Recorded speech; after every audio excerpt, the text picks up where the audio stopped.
रियासती वजीर doctor V Srinivas Gaur ने कहा कि हम सबके ताउन से महबूबनगर को मजीद तरक्की दी जाएगी। तमाम अहल पसमानदगान को सपोर्ट पेंशन दी जाएगी। हम शहर में मेगा हेल्थ कैंप लगाएंगे ताकि तमाम वार्ड्स का अहाता किया जाए। उन्होंने महबूबनगर जिला हेडक्वार्टर के JJR फंक्शन हॉल में वार्ड 2, 3, 5 और 6 के इस्तेफादा कुनिंदगान में नए आसरा पेंशन कार्ड तकसीम किए। इस मौके पर वजीर श्रीनिवास गौड़ ने कहा कि तेलंगाना की तश्कील से पहले महबूबनगर का पूरा कस्बा 31 लाख रुपए माहाना पेंशन देता था। अब हुकूमत आने के बाद वो 4 करोड़ 6 लाख रुपए माहाना पेंशन दे रहे हैं। ये कस्बा 10,000 लोगों को पेंशन देता था, लेकिन अब 19,010 लोगों को पेंशन दिया जा रहा है। उन्होंने कहा कि 389 करोड़ सिर्फ महबूबनगर कस्बे में पेंशन के लिए दिए जा रहे हैं।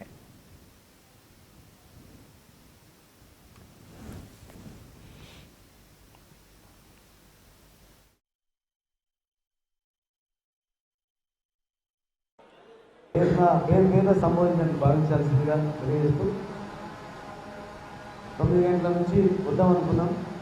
వచ్చిన విజిటర్స్కు అందరినీ సంతృప్తిపరిచి పంపాలి కనుక మరి వాళ్ళ మంత్రి కొద్దిగా ఆలస్యమైంది.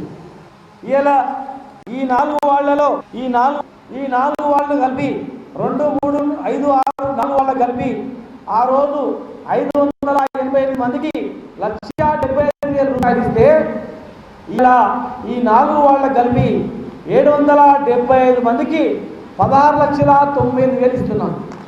అంటే 1,75,000 లెక్కల టౌన్లో ఆ రోజు 10,000 మంది, దాదాపు 10,000 మందికి పెన్షన్ ఇస్తే ఈరోజు 19,010 మందికి ఇస్తున్నాం. కానీ ఇలా కేవలం పెన్షన్నే ముసలులని బతికించడానికి